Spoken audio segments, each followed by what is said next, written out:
구약성경 사사기 1장 1절 2절 그리고 사사기 맨 마지막 21장 25절 1장 1절 2절 먼저 봅니다. 같이 읽겠습니다. 시작. 여호수아가 죽은 후에 이스라엘 자손이 여호와께 여쭈어 이르되 우리 가운데 누가 먼저 올라가서 가나안 족속과 싸우리이까. 여호와께서 이르시되 올라갈지라 보라 내가 이 땅을 그의 손에 넘겨주었노라 하시니라. 21장 25절 마지막 절입니다. 맨 뒤에 있습니다. 같이 읽겠습니다. 시작. 그때 이스라엘의 왕이 없으므로 사람이 각기 자기의 소견에 오른대로 행하였더라. 아멘.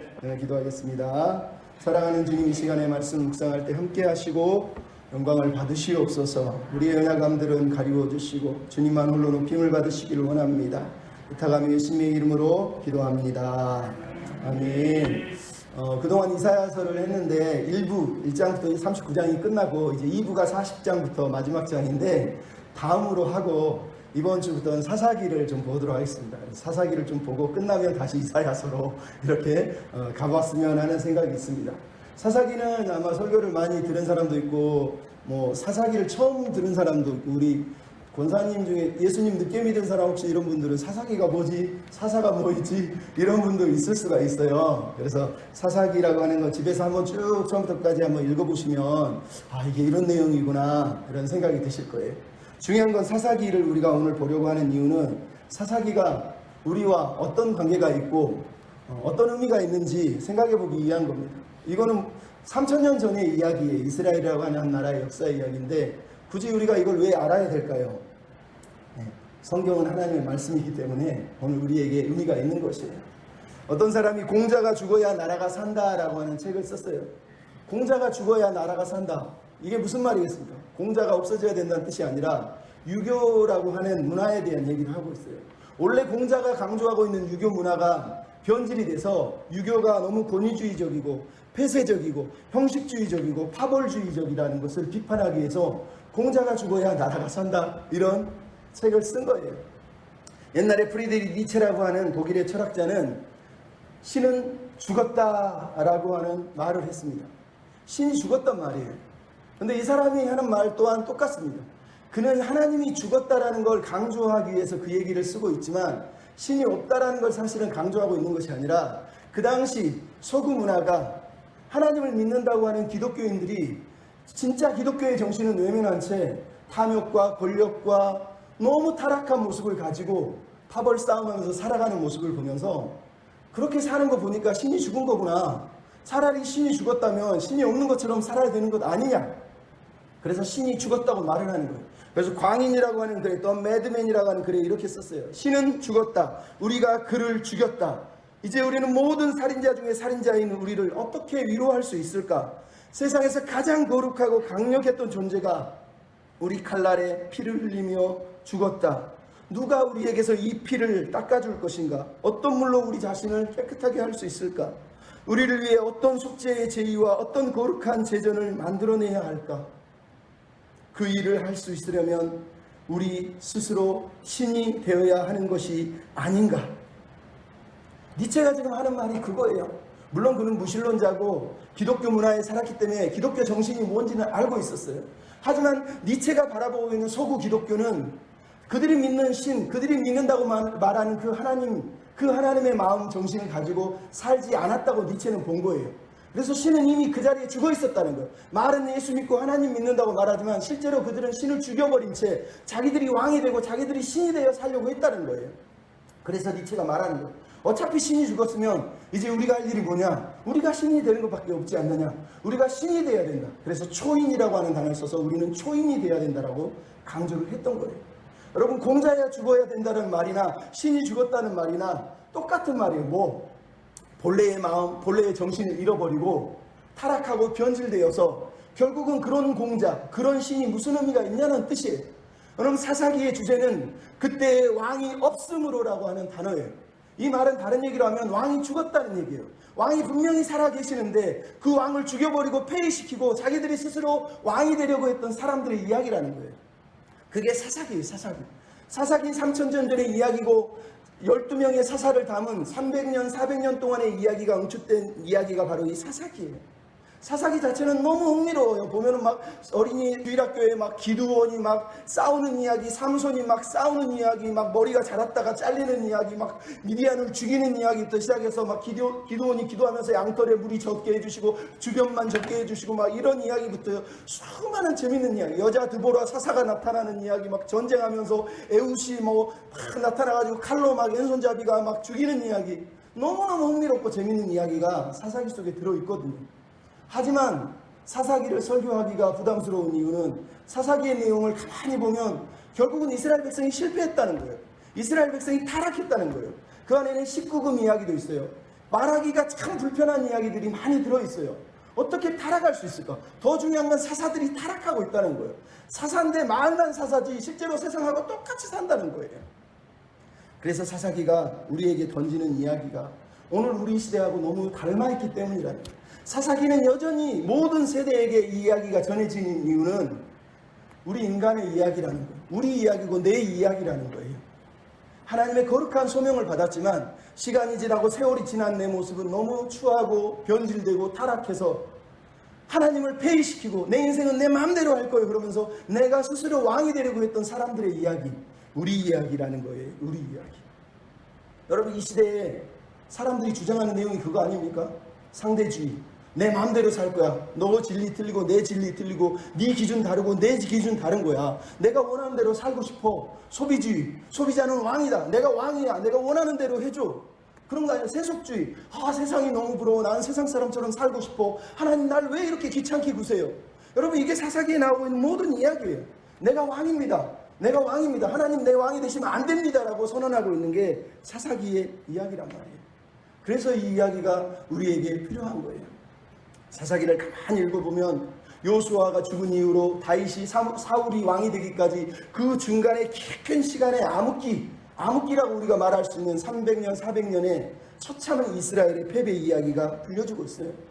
그 이야기의 핵심 주제가 17장 1절, 18장 1절, 19장 1절, 21장 25절에 나와 있어요. 그때의 왕이 없었으므로.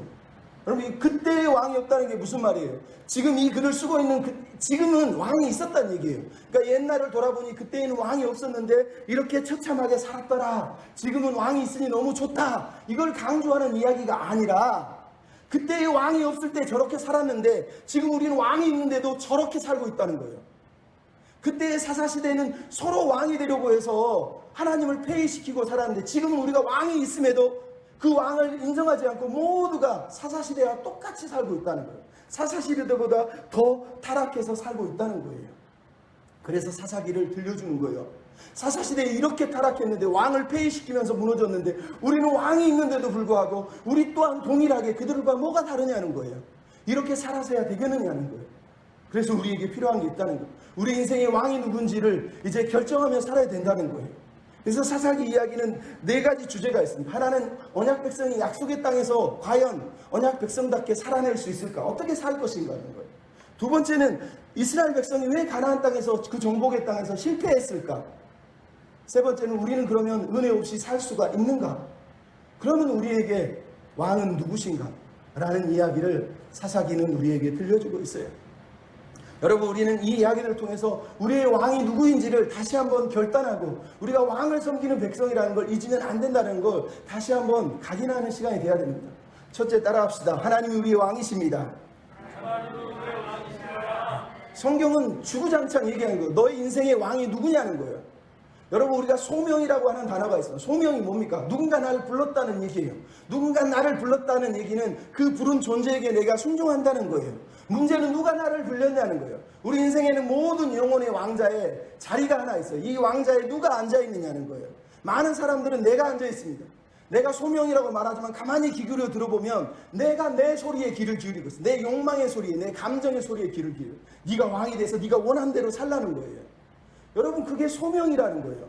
하지만 진짜 소명은, 성경적 소명은 뭐예요? 나를 부른 분이 계시다는 거예요. 그분이 하나님이라는 거예요. 그분이 왕이라는 거예요. 우리는 왕의 부름을 받은 왕의 백성답게 왕의 백성으로서 살아내야 될 소명이 있다라고 말하는 게 성경의 얘기예요. 그래서 소명은요, 목사 되는 거, 선지자 되는 거, 부자 되는 것이 아니라 소명이란 말은 누가 나를 불렀다라는 걸 먼저 자각하는 게 소명의 가장 중요한 단어예요. 소명은 그랬을 때는 나를 부르신 분이 있다는 거예요. 나를 부르신 왕이 있다는 거예요. 그 왕이 누구라고요? 하나님이다라고 고백하는 거예요.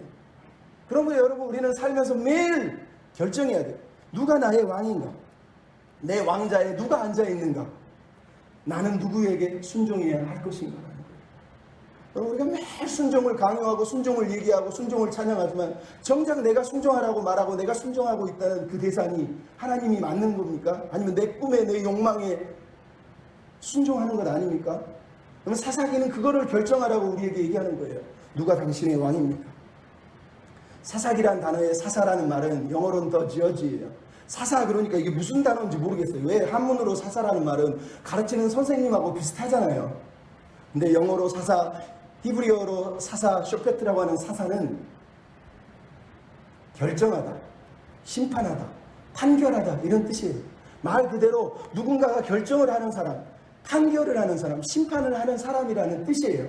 근데 사사기에 보면 사사가 12명이 나오는데 그 중에 6명 대단한 사사들이 나오는데 그들을 보면 드보라 아니면 그 외에 몇 명 외에는 판결을 하고 결정을 하는 사람으로 등장하지 않아요. 대부분 사사기의 사사들은 어떻게 합니까? 부족 공동체의 지도자고 독립투사처럼 자기 나라를 지키기 위해서 열심히 싸우는 전쟁 영웅으로밖에 우리에게 보여지지 않아요. 그들이 정말로 사사면 사사답게 뭔가 해내야 되는데 가만히 보면 늘 이 지도자들은 부족한 모습으로 등장하고 있어요. 뿐만 아니라 사사들은 전체 공동체를 다 다스리지 않고 있어요. 왜냐하면 사사들의 이름이나 사사들이 대표하는 부족을 보면 다 달라요. 유다 지파에서 나오기도 하고 단 지파에서 나오기도 하고 에브라임 지파에서 나오기도 하고 사사들이 다 달라요. 그들이 전체를 다스린 게 아니라 자기 공동체, 자기 부족만 관리하고 있는 모습을 우리가 성경에서 어렴풋이 보게 된단 말이에요. 근데 재밌는 건 이 사사기를 유대인들은 예언서로 이해를 했다는 거예요. 여러분 우리는 역사서라고 있습니다. 하지만 유대인들은 처음부터 여호수아, 사사기, 사무엘상하, 열왕기상하를 예언서, 전기 예언서라고 그랬어요. 여러분 이게 무척 중요한 거예요. 예언서라는 말이 무슨 말? 우리는 예언 그러면 미래를 바라보고 막 미래에 무슨 일이 일어날지를 가르쳐주는 걸 예언이라고 말합니다. 부분적으로 맞아요. 하지만 성경이 유대인들이 예언을 얘기할 때 이거를 예언서라고 이해한 이유는 예언이라는 의미가 바로 이런 거라는 거예요. 예언이라는 말은 하나님의 말씀에 기초해서 하나님의 역사에 기초해서 과거를 돌아보고 과거를 통해서 오늘을 비판하고 내일을 나갈 길을 열어주는 게 선지자, 예언자가 하는 일이라는 거예요. 예언자가 하는 일은 내가 꿈꿨는데 내가 기도해 볼게. 너 잘 될 거야. 뭐 사업하면 되겠어. 이게 아니라는 거예요. 진짜 예언자는 예레미야에서도 나오지만 하나님의 말씀을 증거하고 그 말씀대로 안 사면 너는 멸망할 거야.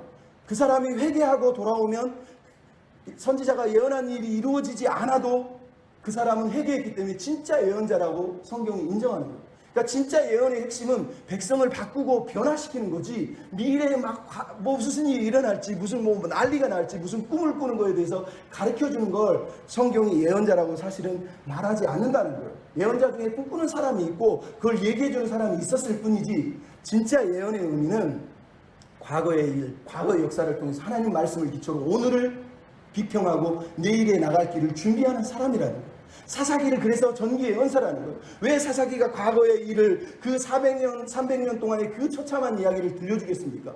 그 과거의 이야기를 돌아보면서 오늘 우리는 제대로 살고 있는지 이 말씀대로 살고 있는지 예언적 기능을 하고 있다. 이게 예언적 기능이라는 거예요. 예언은 그래서 항상 말씀에 기초하는 거예요. 말씀 없이 자기 꿈 꾸면서 내가 어제 꿈 꿨는데 하나님이 너한테 이렇게 하라고 그랬어. 그거는 개나 줘도 됩니다. 진짜 예언은 말씀에 기초하는 거예요. 말씀에. 그럼 진짜예요. 여러분 그러면 오늘 본문 1절은 뭐라고 됐어요? 여호수아가 죽은 후에 얘기 시작하고 있어요. 여러분 여호수아가 죽은 후에라는 단어가 왜 중요할까요? 사사기는 필연적으로 여호수아를 불러들이고 있어요. 여호수아가 어떤 사람입니까? 우리가 다 알잖아요. 특히 여호수아 24장에 보면 여호수아가 이스라엘 백성을 다 모아놓고 죽기 전에 이렇게 경고합니다. 너희들 이방신을 다 때려치우고 치워버리라고 해요. 치워버리라고. 이방신을 치워버리고 여호와만 섬겨라 라고 요청을 합니다. 안 섬길 거면 상관없지만 우리와 우리 가족은 여호와만 섬기겠다 그럽니다. 그랬더니 백성이 무려 3번이나 한글로 따지면 4번이 등장하는데 우리는 결단코 이방신을 섬기지 않고 여호와만 섬기겠습니다라고 3번이나 강력하게 다짐을 하고 있는 내용이 여호수아에서 24장에 등장을 하고 있어요.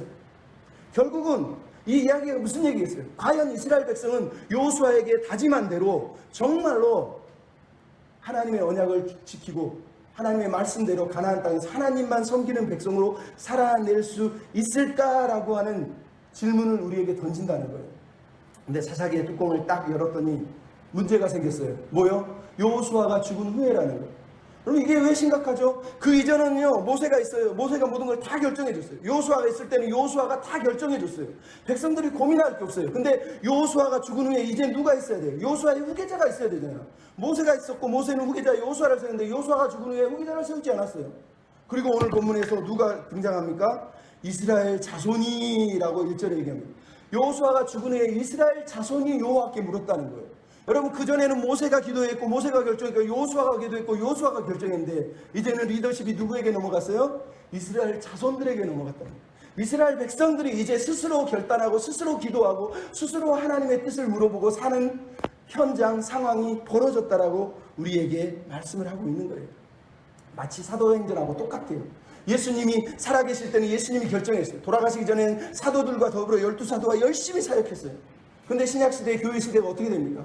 예수님도 떠나시고 사도들도 떠나시고 이제는 교회가 알아서 해야 돼요. 각 교회의 지도자들이 알아서 해야 돼요. 결정을 해서 판단을 해야 되는 시대가 된 거예요. 그러니까 사사기도 마찬가지예요. 여호수아서는 사도행전하고 같아요. 막 열정적으로 영적 전쟁을 벌이는 모습이라면 이제 사사기는 말 그대로 교회 시대예요. 교회들이 모여가지고 자기들이 지도자를 세우고 자기들이 결정하고 자기들이 싸워서 이겨내야 되는 그런 상황이 벌어진 거예요. 과연 그들은 여호수아에게 3번이나 다짐했던 그 약속을 지킬 수 있을까요? 성경은 그렇지 못했다고 얘기하고 있어요. 사사기를 보면 지도자들이 없어서 방황하고 있어요. 각 지도자들이 어쩌다 한 번씩 사사로 세워지는데 다 자기 부족만 챙기고 있어요. 심지어 타락하고 있어요. 심지어 자기 욕심에 몰락하고 있어요. 왕이 되려는 사람도 있었다고 성경이 우리에게 들려주고 있어요.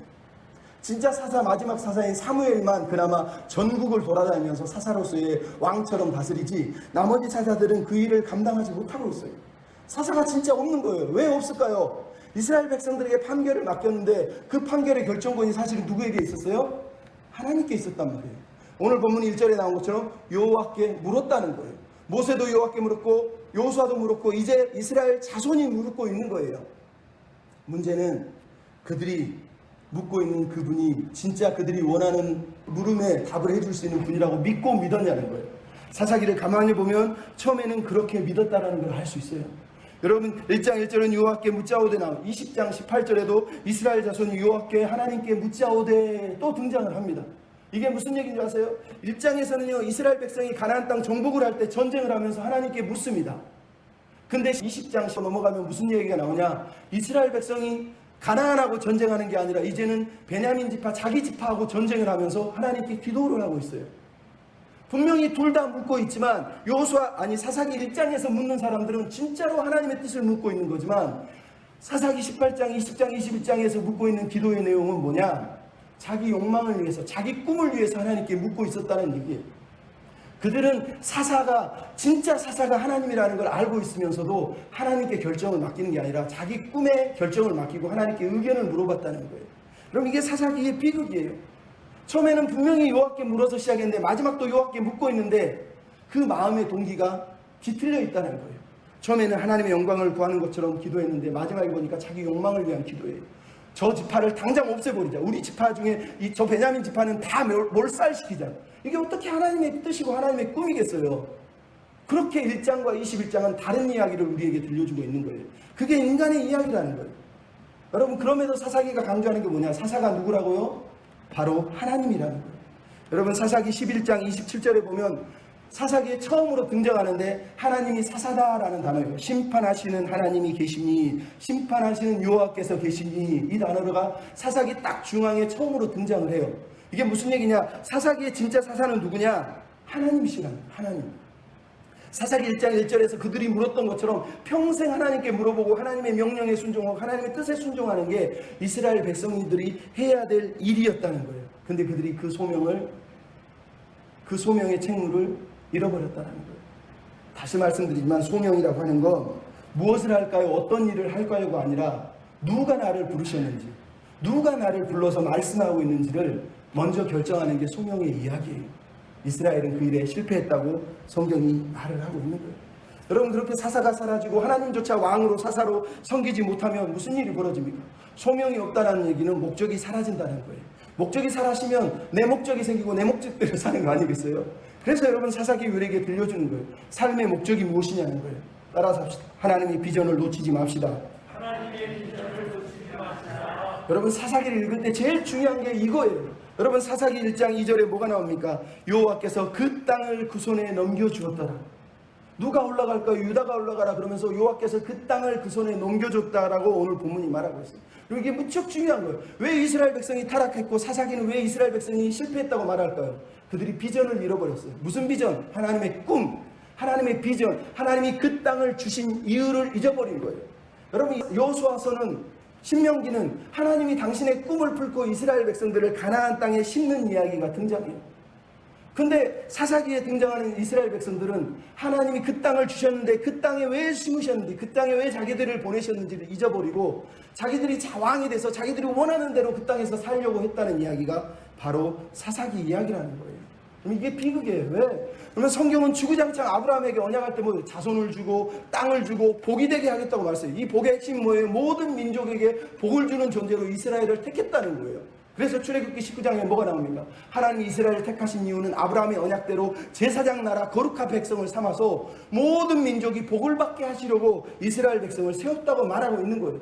그리고 신명기부터 여호수아까지 이야기가 뭡니까? 하나님은 자손도 주셨어요. 땅도 주셨어요. 그리고 복의 존재가 되도록 복도 주셨어요.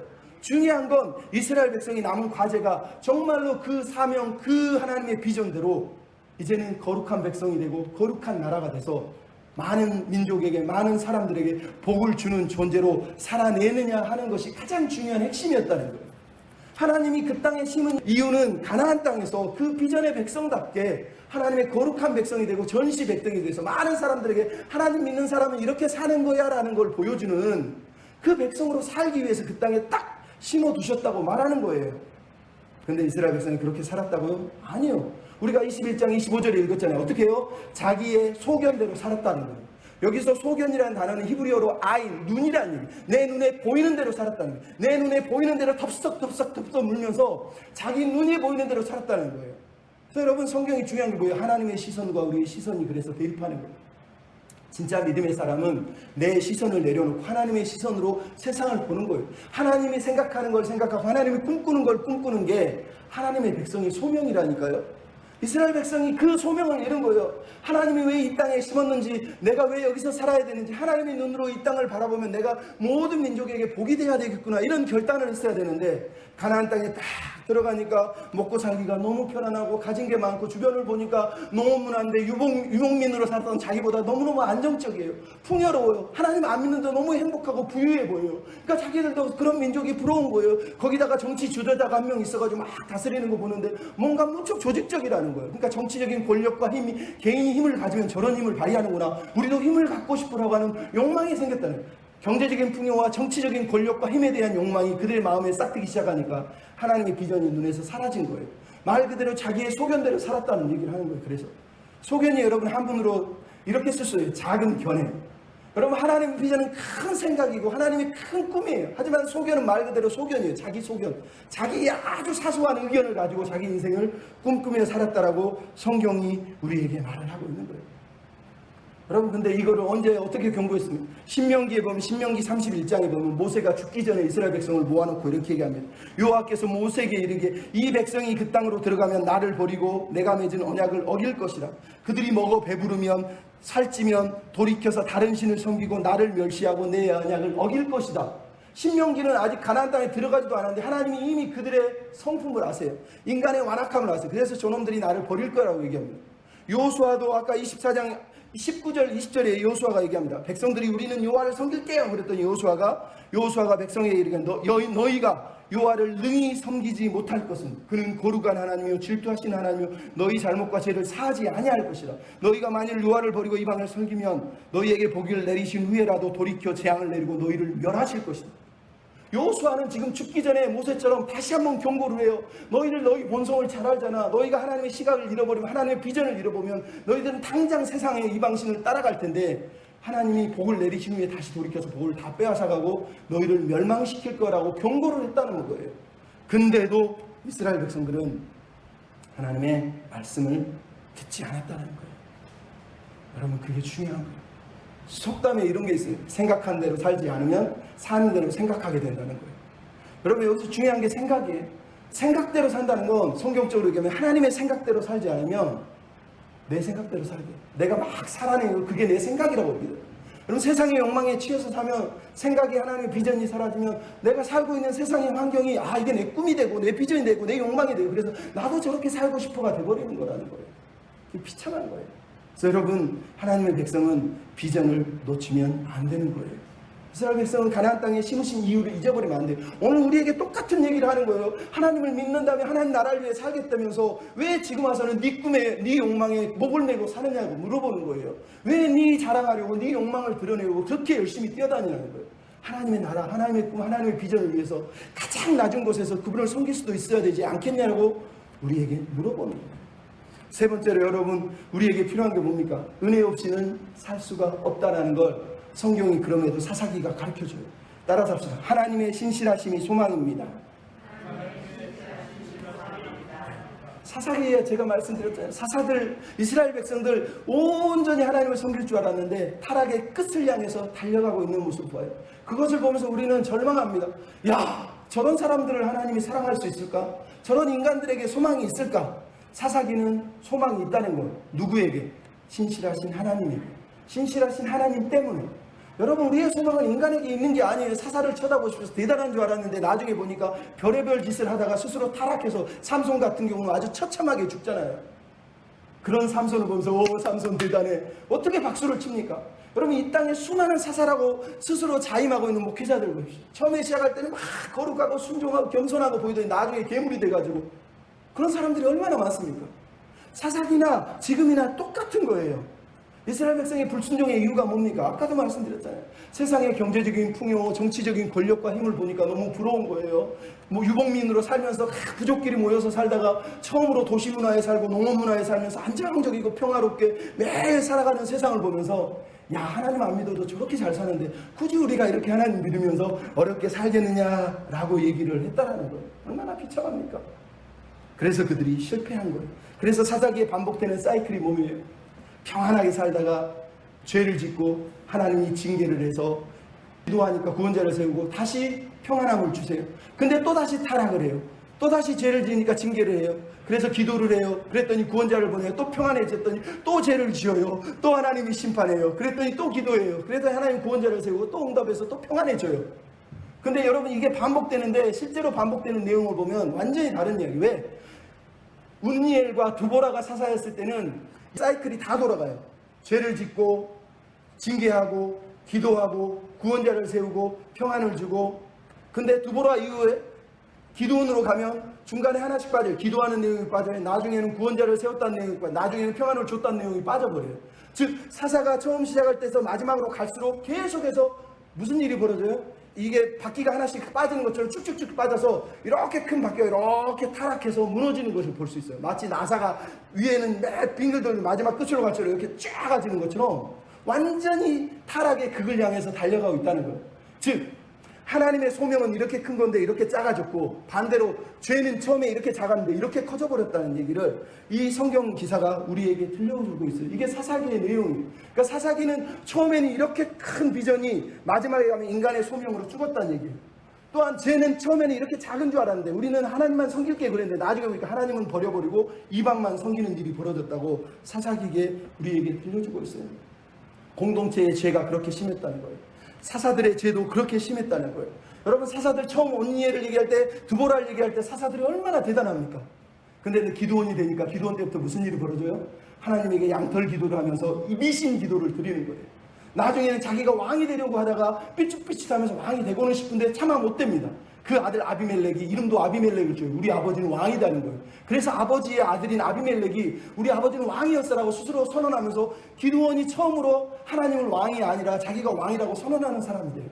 입다가 되니까 어떡합니까? 입다는 말 그대로 비루한 사람인데 사사가 돼요. 그러면서 나중에 사사가 되는데 민족과 싸우다가 자기 딸을 인신제사로 드리면서 가난한 사람들처럼 살아가.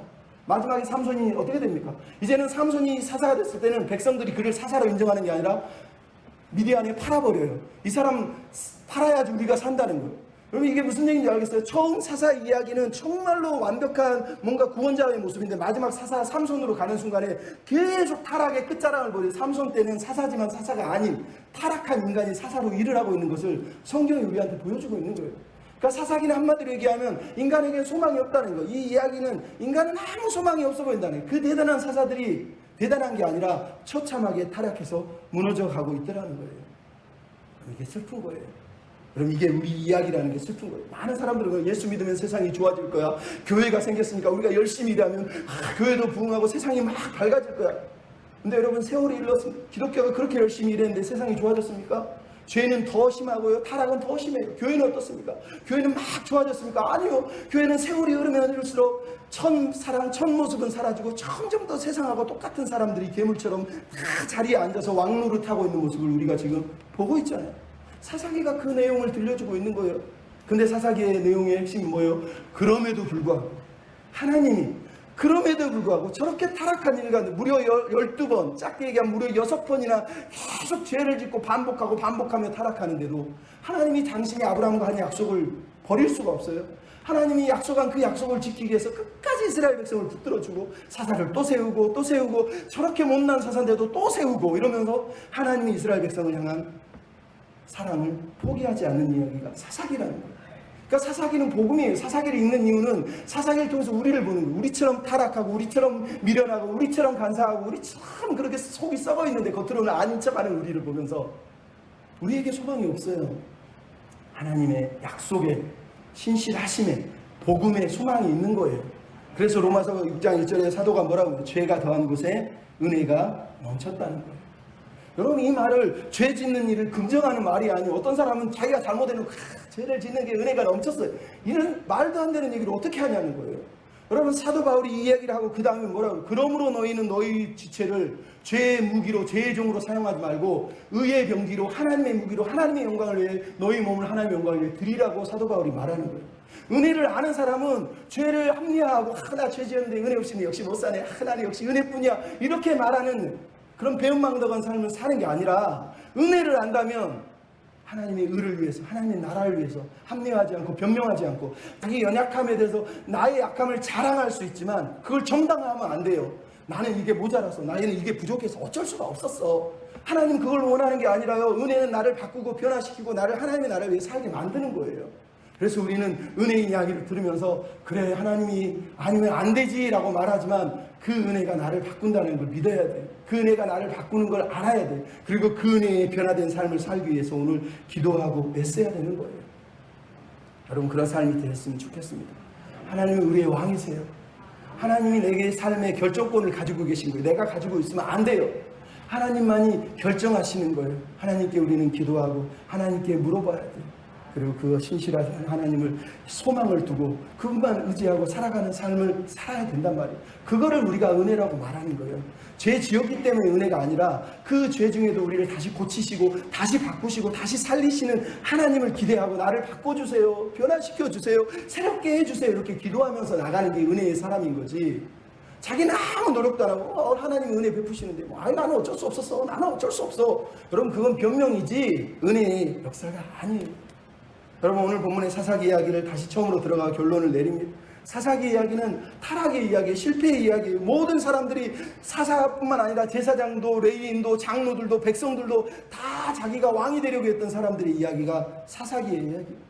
단 한 사람도 하나님을 왕으로 섬기려 하지 않고 마지막으로 갈수록 다 자기가 왕이 되려고 했던 사람들의 이야기라니까요. 이 이야기를 누구에게 들려주고 있다고요? 사사시대가 아니라 사사 이후에 왕정시대를 사람들에게 들려주고 있는 거예요. 결국은 사사기의 핵심이 뭐겠어요? 왕이 있음에도 왕이 없는 사사기처럼 우리가 살아서야 되겠느냐? 라고 왕정시대를 비판하고 있는 게 바로 이 사사시대 이야기라니까요. 중요한 건 그래서 인간 왕의 제도가 아니라 어떤 왕을 세워야 돼? 어떤 왕이 필요한가라고 우리에게 들려주고 있는 거예요. 그럼 성경은 계속해서 하나님을 어떻게 해요? 창세기는 창조의 왕, 모세는 출애굽을 시키면서 온 세상의 왕, 통치자라고 말합니다. 역사서는 하나님이 역사의 주관자 왕이라고 말합니다. 시편은 온 우주의 왕이라고 성경이에요. 신약 성경은 예수 그리스도가 하나님이 세우신 만왕의 왕이라고 말하고 있어요. 성경은 주구장창 하나님이 우리 인생의 왕이라고 들려주고 있다는 얘기예요. 그럼 우리는 누굽니까? 창세기 1장에 보면 우리는 하나님의 형상, 왕의 형상이에요. 사실은 왕의 형상. 하나님이 왕이시고 우리는 왕을 대신한 부왕, 하나님의 대리자 왕을 말하는 거예요. 사사기가 왜 왕이 없으므로 계속 강조합니까? 하나님은 왕이시고 우리는 부왕인데 부왕으로서의 그 부왕의 형상답게 살지 못했다라는 걸 우리에게 들려주기 위해서 이 얘기를 하고 있어요. 그래서 여러분, 사사기의 결론은 사사기 21장이 아니라 사무엘상 8장에 나와요. 사무엘 8장에 뭐가 나오죠? 이스라엘 백성이 사무엘이 엄청나게 놀라운 지도력과 말씀의 거룩함으로 사사가 돼서 전국을 다 통치하고 있는데, 어느 날 이스라엘 백성들이 다 모여와서 사무엘에게 예치기를, 우리도 다른 나라처럼 왕이 필요하오니 왕을 세워주십시오 그럽니다. 사무엘이 너무 가슴이 아파서 하나님 어떻게 할까요? 그랬더니 하나님이 한마디 하셨어요. 뭐라 그러죠?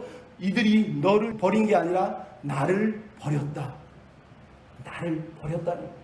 여러분, 사사기의 결론은 사사기 21장이 아니라 사무엘상 8장에 그래서 있는 거예요.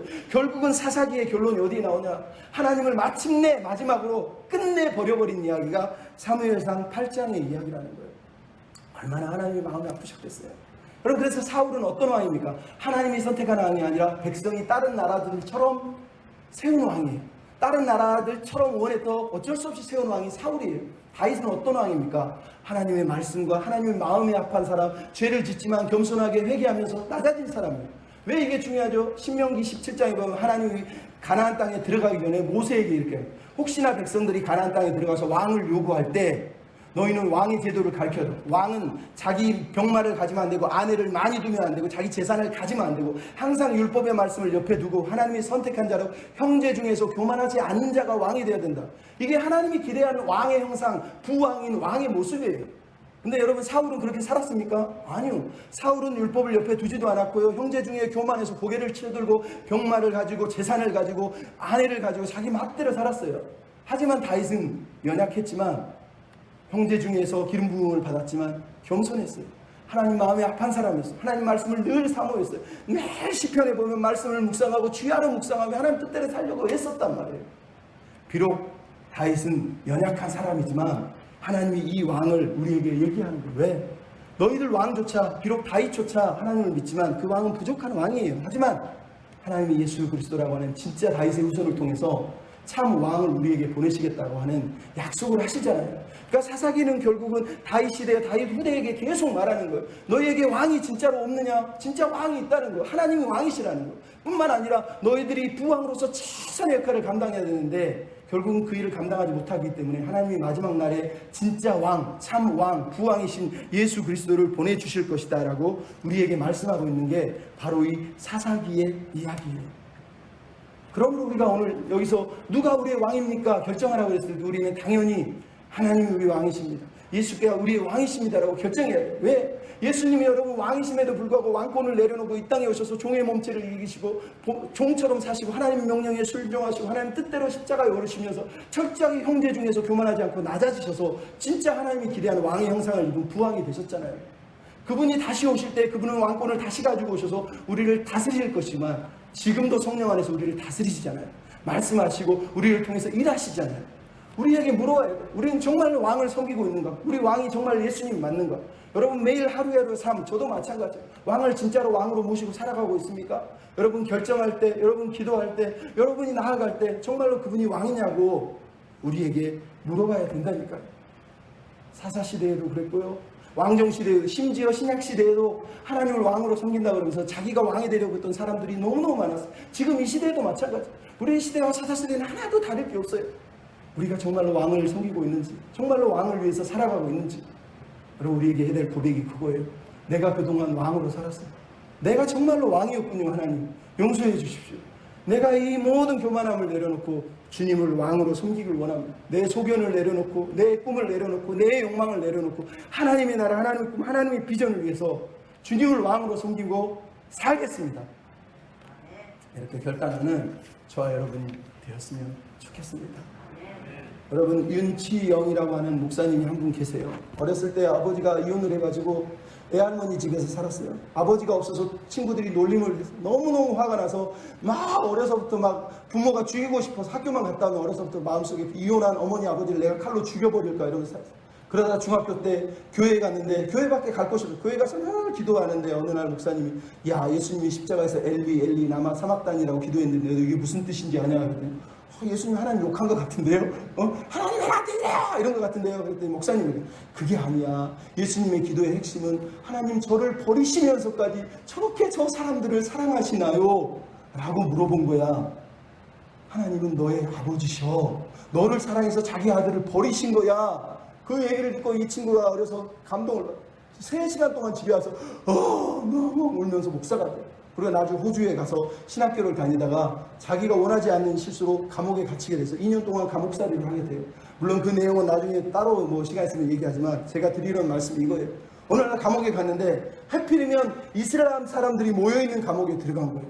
이슬람 사람들이 모여있는 감옥에 들어가서 혼자 예수 믿는 사람이 처음에 들어가서 성경을 읽는데 주변에 사람들이 자기를 막 쳐다보더래요. 무시하고 읽었대요. 그 다음날도 성경을 읽으니까 그때 또 분위기가 이상하더니 이스라엘 사람 중에 아주 건장한 이 강력한 사람이 와가지고 키 큰 놈이 그러더라는 거예요.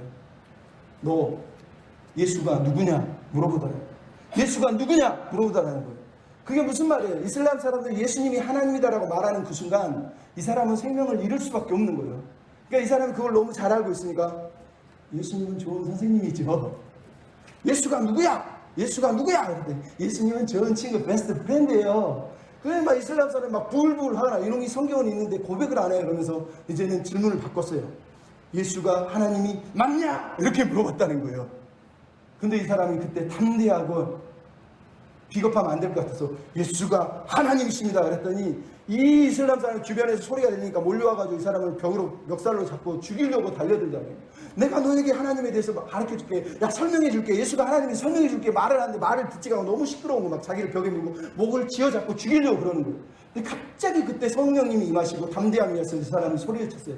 모든 사람이 들을 수 있는 큰 소리로 예수님이 하나님이시다. 그 이슬람 사람들이 갑자기 벌벌벌 떨면서 그 자리에 주저앉았어요. 성령이 진짜로 임하시고 그리고 그 순간 사람들이 조용해졌어요. 그리고 그때부터 이 사람이 전도를 시작하고 감옥에서 전도를 하는 일이 벌어졌어요. 그리고 어느 날 기도하는데 하나님이 그랬다. 아들아 참 고맙다 이랬다는 거예요. 여러분 무슨 얘기 하려고 하시는지 아시죠?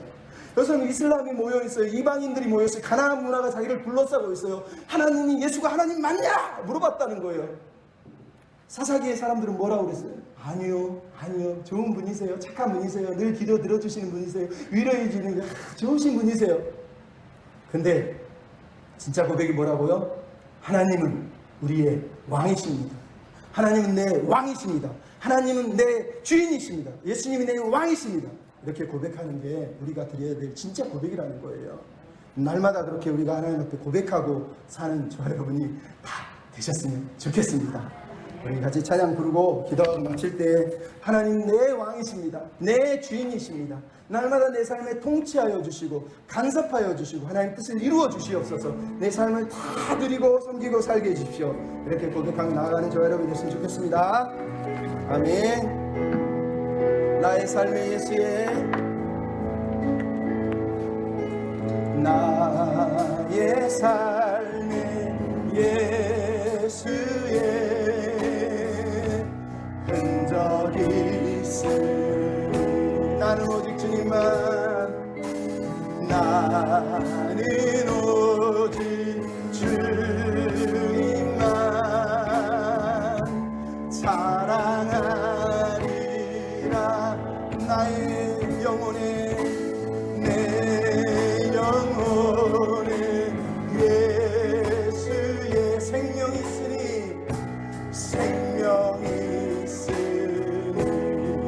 나는 오직 주님만 증거하리라.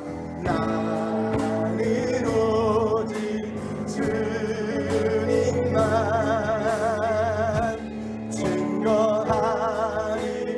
증거하리라. 주만 섬기리라.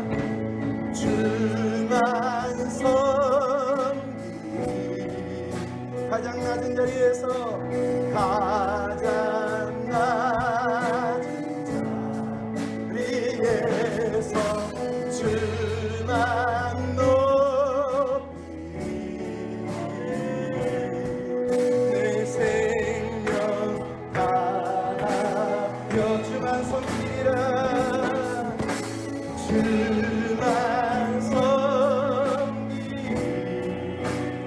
작은 곳에서 가장 낮은 자리에서 주만 높이 내 생명 다하여 주님의 임재에 온 땅 그리고 우리 기도에 하늘 여시네 온 민족과 열방 주께 경배해 영원 영원히 나의 백신과 주님의 임재에 주님의 임재에 온 땅 들리고 우리 기도에 하늘은 여시에 온 민족과 열방 주께 경배해 영원 보좌에 계신 함께 보좌에 계신 한번 더 합니다.